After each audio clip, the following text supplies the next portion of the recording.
Welcome to my channel. ഇന്ന് നമ്മൾ പഠിക്കാൻ പോകുന്നത് ഫ്രഞ്ച് വിപ്ലവത്തിനെ കുറിച്ചാണ്. വേൾഡ് ഹിസ്റ്ററിയിൽ സിലബസ് അധിഷ്ഠിതമായിട്ടുള്ള ക്ലാസ്സുകളാണ് ഇട്ട് പോകുന്നത്. അതിൽ ഇംഗ്ലണ്ടിലെ മഹത്തായ വിപ്ലവവും അമേരിക്കൻ സമരം, ലാറ്റിൻ അമേരിക്കൻ സമരം നമ്മൾ കംപ്ലീറ്റ് ആക്കിയിട്ടുണ്ട്. നെക്സ്റ്റ് ക്ലാസ്സാണ് ഫ്രഞ്ച് വിപ്ലവം. ഇപ്പോൾ ക്ലാസ്സിലേക്ക് പോകാം.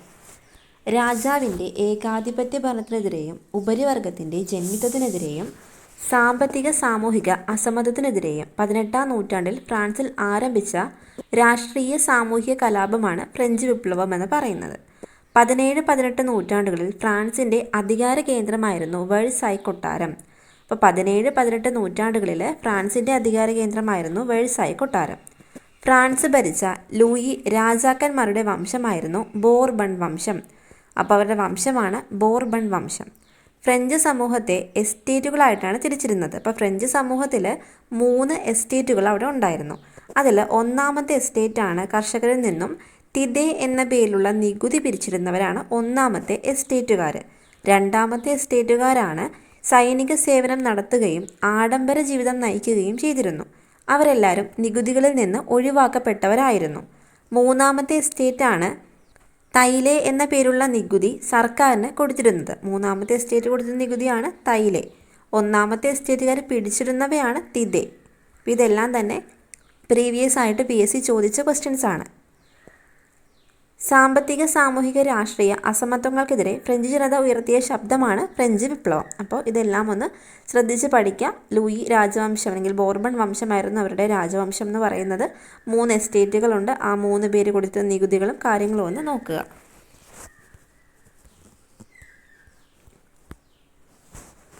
ടെന്നീസ് കോർട്ട് പ്രതിജ്ഞ 1789 ജൂൺ 20. മൂന്നാമത്തെ എസ്റ്റേറ്റ് അടുത്തുള്ള അവരുടെ ടെന്നീസ് കോർട്ടിൽ സമ്മേളിക്കുകയും ഫ്രാൻസിനായി ഒരു ഭരണഘടന തയ്യാറാക്കിയ ശേഷം മാത്രമേ പിരിയൂ എന്ന് പ്രതിജ്ഞ ചെയ്യുകയും ചെയ്തു. ഈ ഒരു സംഭവമാണെന്ത് 1789 നടന്ന ടെന്നീസ് കോർട്ട് പ്രതിജ്ഞ. 1789 സ്പെല്ലിംഗ് മിസ്റ്റേക്ക് ഒന്ന് തിരുത്തിയേക്കുക. 1789 ജൂലൈ 14 ഫ്രാൻസിലെ ജയിൽ തകർക്കുന്നത്. ഇതിപ്പോൾ ഫ്രഞ്ച് ദേശീയ ദിനമായിട്ട് അവർ ആചരിക്കുന്നു. ജൂലൈ 14 ഫ്രാൻസിൻ്റെ ദേശീയ ദിനം. 1789 ഓഗസ്റ്റ് 12 ഫ്രഞ്ച് ദേശീയ അസംബ്ലി മനുഷ്യാവകാശ പ്രഖ്യാപനം പാസ്സാക്കുന്നത്. 1789 ഓഗസ്റ്റ് 12 1792 സെപ്റ്റംബറിലാണ് ഫ്രാൻസിനെ ഒരു റിപ്പബ്ലിക്കായിട്ട് പ്രഖ്യാപിക്കുന്ന വർഷം ചോദിച്ചാൽ 1792 സെപ്റ്റംബർ ആണ്. 1793 അവിടെയും ഒരു സ്പെല്ലിംഗ് മിസ്റ്റേക്ക് വന്നിട്ടുണ്ട്, ഒന്ന് തിരുത്തിയേക്കാം. 1793 ജൂലൈയിലാണ് പൊതുസുരക്ഷാ കമ്മിറ്റി രൂപീകരിക്കുന്നത്. അപ്പോൾ 1793 ജൂലൈയിലാണ് പൊതുസുരക്ഷാ കമ്മിറ്റി രൂപീകരിക്കുന്നത്. അപ്പോൾ ഇത്രയും ഡേറ്റുകളെല്ലാം പ്രാധാന്യം അർഹിക്കുന്നവയാണെന്ന് നോക്കിയേക്കാം. 1789 ജൂൺ 20, 1789 ജൂലൈ 14, 1789 ഓഗസ്റ്റ് 12, 1792 സെപ്റ്റംബർ, 1793 ജൂലൈയിലാണ് പൊതുസുരക്ഷാ കമ്മിറ്റി രൂപീകരിക്കുന്നത്. ഫ്രാൻസിൽ ഉപ്പിൻ്റെ ഉപഭോഗം സംബന്ധിച്ച് ഈടാക്കിയൊരു നികുതിയാണ് ഗബെല്ലെ എന്ന് പറയുന്നത്. നെപ്പോളിയൻ ബോണപ്പാർട്ടാണ് അത് പുനഃസ്ഥാപിച്ചത് 1806. ലൂയി 14 ഭരണ കാലഘട്ടത്തിൽ ഫ്രാൻസിൻ്റെ ഏകാധിപത്യം അതിൻ്റെ പാരമ്യത്തിലെത്തി. അപ്പോൾ ഫ്രാൻസിൻ്റെ ഒരു ഏകാധിപത്യമായിരുന്നു ഈ രാജാക്കന്മാർ നടത്തിയിരുന്നത്. അപ്പോൾ അത് ലൂയി 14 കാലഘട്ടത്തോടെ അത് പാരമ്യത്തിലെത്തുകയാണ് ഉണ്ടായത്.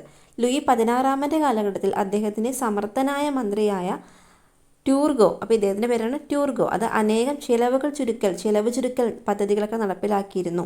ലൂയി 16 കാലഘട്ടത്തിലെ സമർത്ഥനായ മന്ത്രിയാണ് എന്തൊക്കെ ചെയ്തത്? അനേക ചെലവ് ചുരുക്കൽ പദ്ധതികളൊക്കെ നടപ്പിലാക്കിയത്. ഈ ട്യൂർഗോ അധികാരത്തിൽ നിന്ന് പുറത്തായ ശേഷം അധികാരം ഏറ്റെടുത്ത പ്രസിദ്ധ ബാങ്കറാണ് ആര്? നെക്കർ. അദ്ദേഹം ഇവിടെ കൂടുതലായിട്ട് ഈ സാമ്പത്തികപരമായിട്ടുള്ള കാര്യങ്ങളൊക്കെ ചെയ്തു വന്നിരുന്നു.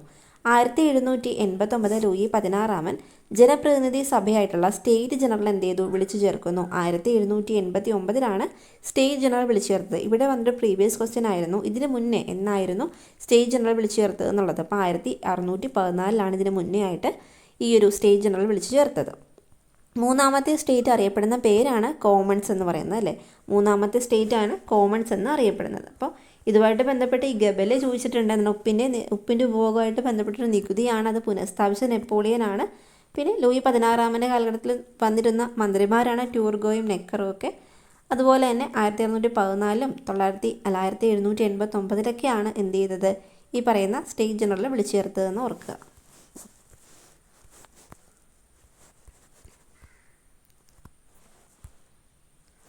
പ്രഭുക്കന്മാർ പൊരുതും, പുരോഹിതന്മാർ പ്രാർത്ഥിക്കും, ജനങ്ങൾ നികുതി അടക്കും എന്നിവ ഫ്രഞ്ച് വിപ്ലവത്തെ സ്വാധീനിച്ച പ്രസ്താവനകളിൽ ഒന്നാണ്.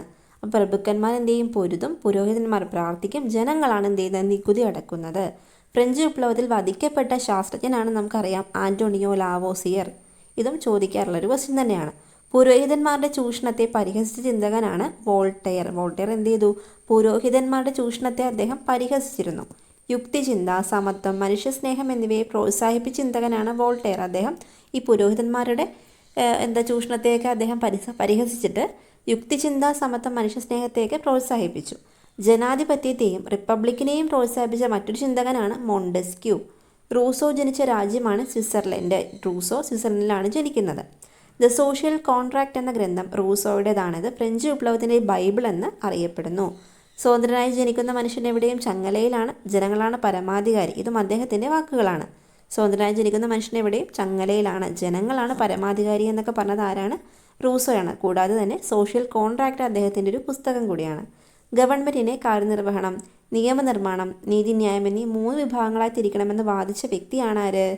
മോണ്ടെസ്ക്യൂ. മോണ്ടെസ്ക്യൂ ആണ് ഇങ്ങനെ തിരിച്ചത്. അപ്പോൾ നിയമനിർമ്മാണമെന്നും കാര്യനിർവഹണമെന്നും നീതിന്യായം എന്നൊക്കെ തിരിച്ചത് ആരാണ്? മോണ്ടെസ്ക്യൂ ആണ്. മോണ്ടെസ്ക്യൂടെ കാര്യം നമ്മൾ പറഞ്ഞായിരുന്നു.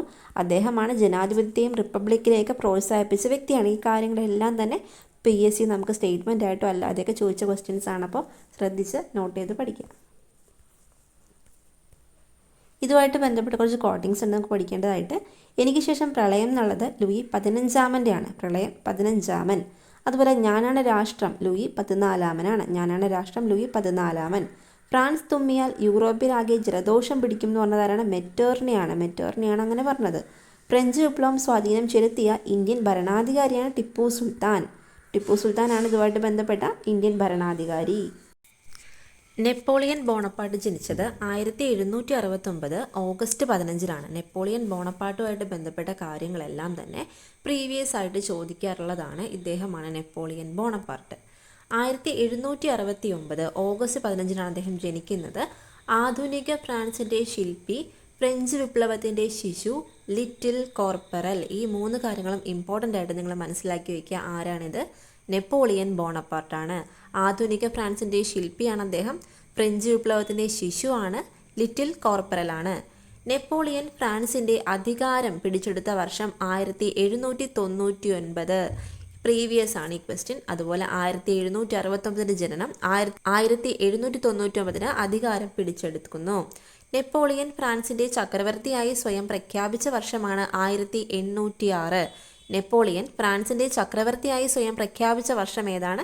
1806 1814 നെപ്പോളിയൻ ആദ്യമായി നാടുകടത്തിയ ദ്വീപാണ്. നെപ്പോളിയൻ എങ്ങോട്ടാണ് നാടുകടത്തപ്പെട്ടത് എന്ന് ചോദിച്ചാൽ എൽബ ദ്വീപിലോട്ടാണ്. വാട്ടർലൂ യുദ്ധത്തിൽ നെപ്പോളിയൻ നാടുകടത്തിയ ദ്വീപാണ്, അല്ലെങ്കിൽ നെപ്പോളിയനെ നാടുകടത്തപ്പെട്ട ദ്വീപാണ് സെൻറ്റ് ഹെലന ദ്വീപ്. അപ്പോൾ ആദ്യമായിട്ട് എൽബയിലേക്കും അതിനുശേഷം വാട്ടർലൂ യുദ്ധത്തിൻ്റെ ഭാഗമായിട്ടാണ് അദ്ദേഹം സെൻറ്റ് ഹെലന ദ്വീപിലോട്ട് നാടുകടത്തപ്പെടുന്നത്. വിധിയുടെ മനുഷ്യൻ എന്നറിയപ്പെടുന്ന, ദ മാൻ ഓഫ് ഡെസ്റ്റിനി എന്നറിയപ്പെടുന്ന ആരാണ്? നെപ്പോളിയനാണ്. നെപ്പോളിയൻ അന്തരിച്ചത് 1821 മെയ് 5. നെപ്പോളിയനുമായിട്ട് ബന്ധപ്പെട്ട ഈ കാര്യങ്ങളെല്ലാം തന്നെ ഇമ്പോർട്ടൻ്റ് ആണ്. നമ്മൾ പഠിക്കുന്നത് ഇമ്പോർട്ടൻ്റ് ടോപ്പിക്ക് മാത്രമാണ്. അപ്പോൾ ഇതെല്ലാം തന്നെ പഠിച്ചേക്കുക. ഒന്നുകൂടെ ഒന്ന് റിവൈസ് ചെയ്യാം. നെപ്പോളിയൻ ജനിച്ചതെന്നാണ്? 1769 ഓഗസ്റ്റ് 15-നാണ്. അദ്ദേഹം 1799 ഫ്രാൻസിൻ്റെ അധികാരം പിടിച്ചെടുക്കുന്നു. 806 ഫ്രാൻസിൻ്റെ ചക്രവർത്തിയായി സ്വയം പ്രഖ്യാപിക്കുന്നു. 814 എൽബയിലോട്ട് നാടുകടത്തപ്പെടുന്നത്. എന്നാൽ വാട്ടർലൂ യുദ്ധത്തിൻ്റെ ഫലമായിട്ട് അദ്ദേഹം എങ്ങോട്ടാണ് നാടുകടത്തപ്പെടുന്നതെന്ന് ചോദിച്ചാൽ സെൻറ്റ് ഹെലന ദ്വീപാണ്. വിധിയുടെ മനുഷ്യൻ എന്നറിയപ്പെടുന്നു. 821 മെയ് 5-നാണ് അന്തരിക്കുന്നത്. നെപ്പോളിയൻ്റെ പ്രധാന വർഷങ്ങളൊന്ന് നോക്കാം. 1769 ഓഗസ്റ്റ് 15 ജനനം. 1799 ഫ്രാൻസിൻ്റെ അധികാരം പിടിച്ചെടുക്കുന്നു. 806 ചക്രവർത്തിയായി സ്വയം പ്രഖ്യാപിക്കുന്നു. 814 ആദ്യമായി നാടുകടത്തപ്പെടുന്ന എങ്ങോട്ടാണ്? എൽബ ദ്വീപ്. 815 വാട്ടർലൂ യുദ്ധം, അതിനുശേഷം സെൻറ്റ് ഹെലന ദ്വീപ്. 821 മെയ് 5 അന്തരിക്കും. ഇനി നമുക്ക് പഠിക്കാനുള്ളത് ഫ്രഞ്ച് വിപ്ലവം നമ്മുടെ ലോകത്തിന് നൽകിയിട്ടുള്ള സംഭാവനകൾ എന്തൊക്കെയാണെന്നുള്ളതാണ്. വിപ്ലവങ്ങളുടെ മാതാവ് എന്നറിയപ്പെടുന്നത് ഫ്രഞ്ച് വിപ്ലവമാണ്. സ്വതന്ത്രം, സമത്വം, സഹോദര്യം എന്ന മുദ്രാവാക്യങ്ങൾ ലോകത്തിന് സംഭാവന ചെയ്തു. ഇതെപ്പോഴും ചോദിക്കാറുള്ളൊരു ക്വസ്റ്റ്യൻ കൂടിയാണ്. ദേശീയതയുടെ ആവിർഭാവത്തിന് വഴിയൊരുക്കി വിപ്ലവങ്ങളുടെ മാതാവാണ് സ്വതന്ത്രം, സമത്വം, സാഹോദര്യം. ഫ്രഞ്ച് വിപ്ലവത്തിൻ്റെ പിതാവാണ് വോൾട്ടെയർ. പിതാവ് വോൾട്ടെയർ. അപ്പോൾ വായിൽ പിടിക്കുക, വോൾട്ടെയർ, പിതാവ് വോൾട്ടെയർ. ഇത് കൺഫ്യൂഷൻ ആവാതിരിക്കാൻ വേണ്ടിയിട്ടാണ് പറയുന്നത്, പിതാവ് വോൾട്ടെയർ. പ്രവാചകൻ റൂസോ. അപ്പോൾ അവിടെ ഒരു റായുടെ സൗണ്ട് ഉണ്ടല്ലോ, അപ്പോൾ പ്രവാചകൻ റൂസോ. ശിശു നെപ്പോളിയൻ ആണെന്ന് നമുക്കറിയാം. റിപ്പീറ്റ് ചെയ്ത് പറയുന്നൊരു കാര്യമാണ്. ഫ്രഞ്ച് വിപ്ലവത്തിൻ്റെ ശിശു ആരാണ്? നെപ്പോളിയനാണ്. ഫ്രഞ്ച് വിപ്ലവം മനുഷ്യത്വത്തിലെ ഏറ്റവും വലിയ പരിവർത്തനങ്ങളിൽ ഒന്നാണ്. അപ്പോൾ ഇത്രയും കാര്യങ്ങൾ ഇമ്പോർട്ടൻ്റ് ആയിട്ടുള്ള കാര്യങ്ങളാണ്. ഇതെല്ലാം തന്നെ പ്രീവിയസുമാണ്. ഫ്രഞ്ച് വിപ്ലവവുമായി ബന്ധപ്പെട്ട് A to Z കാര്യങ്ങൾ പഠിച്ചു കഴിഞ്ഞു. ഇതിന് മുന്നേ ഇട്ടിട്ടുള്ള ലാറ്റിൻ അമേരിക്കൻ വിപ്ലവം, അമേരിക്കൻ വിപ്ലവവും അതുപോലെ തന്നെ ഇംഗ്ലണ്ടിലെ മഹത്തായ വിപ്ലവവും കാണാത്തവരാരെങ്കിലും ഉണ്ടെങ്കിൽ പോയി കാണുക. അപ്പോൾ ചാനൽ സബ്സ്ക്രൈബ് ചെയ്യാതെ കാണുന്ന ആൾക്കാരുണ്ടെങ്കിൽ സബ്സ്ക്രൈബ് ചെയ്തിട്ട് കാണുക. യൂസ്ഫുൾ വീഡിയോസുമായിട്ട് ഇനി കാണാം. താങ്ക്